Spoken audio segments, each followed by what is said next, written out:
Hi, this is Julia with German 365.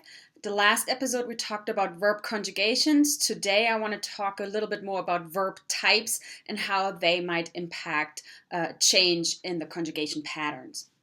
I will talk about haben and sein separately. I will mention them just on the side today. So stay tuned, like my channel for updates and for other videos in the German 365 series, and like my videos if you find them helpful. Thank you. The first verbs to cover are the regular verbs, and if you've watched episode 13, you might remember that we've discussed that already. The regular verb endings are e, stt, enten, and there might be an e inserted if it ends in a d or in a t sound. Here we have the example spielen, which we had in the last episode as well. And here is one that does end in a d sound, finden, to find. So ich finde, du findest, sie es findet, wir finden, ihr findet, sie finden. There we insert the e, simply because of that d sound in the stem. For the irregular verbs, I suggest you simply study them. So when you look up a verb in your dictionary, look up the conjugation pattern, and if it's irregular, simply memorize. So haben, for example, we see there's no rule that we can apply like we could with the regular verbs. So it's ich habe, du hast, sie es hat, wir haben, ihr habt, sie haben. Similarly, sein does not really follow a pattern here either. So ich bin, du bist, sie es ist, wir sind, ihr seid, sie sind. So it's important that when you notice a new verb that you're learning, it does not simply follow the regular verb endings in its conjugation, that you have to memorize them. Similarly, the vowel changers or the stem vowel changers. Here we have an example, schlafen.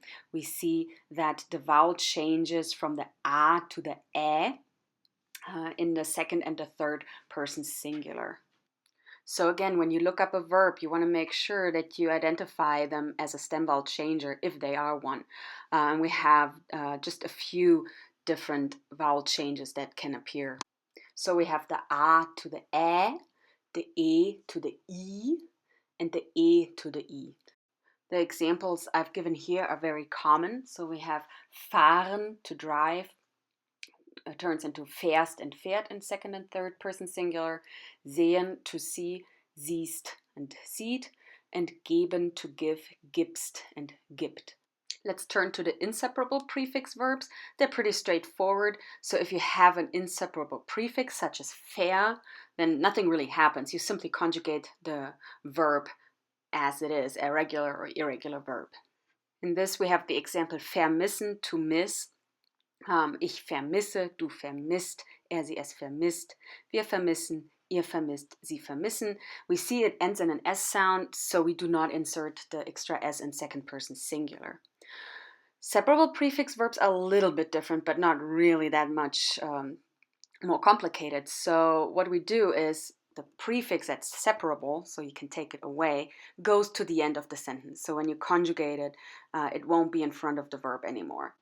And of course, you got to watch out if it's still a vowel change, or you still do the vowel change, or if it's irregular, you still got to know that irregular form of that part of the verb. You just simply have another prefix that you add. So ich fahre mit, du fährst mit, sie es fährt mit, wir fahren mit, ihr fahrt mit, sie fahren mit. However, there are some prefixes that can be both separable or inseparable, so context will tell you what they actually mean or how they're used. So for example, we have das Auto fährt den Baum the car runs over the tree or drives over the tree, or das Auto umfährt den Baum, then it's driving around the tree, so it changes the meaning. All right, the last verb type I want to mention are the modal verbs. So modal verbs are pretty common in German and English too. They usually go along with another verb, but what they do is they change the modality of the sentence. So instead of just something, for example, to read, it's like I'm able to read, or I can read, or I want to read, or I must read. So there's a change in that. And I will discuss them in more thoroughly in a separate episode.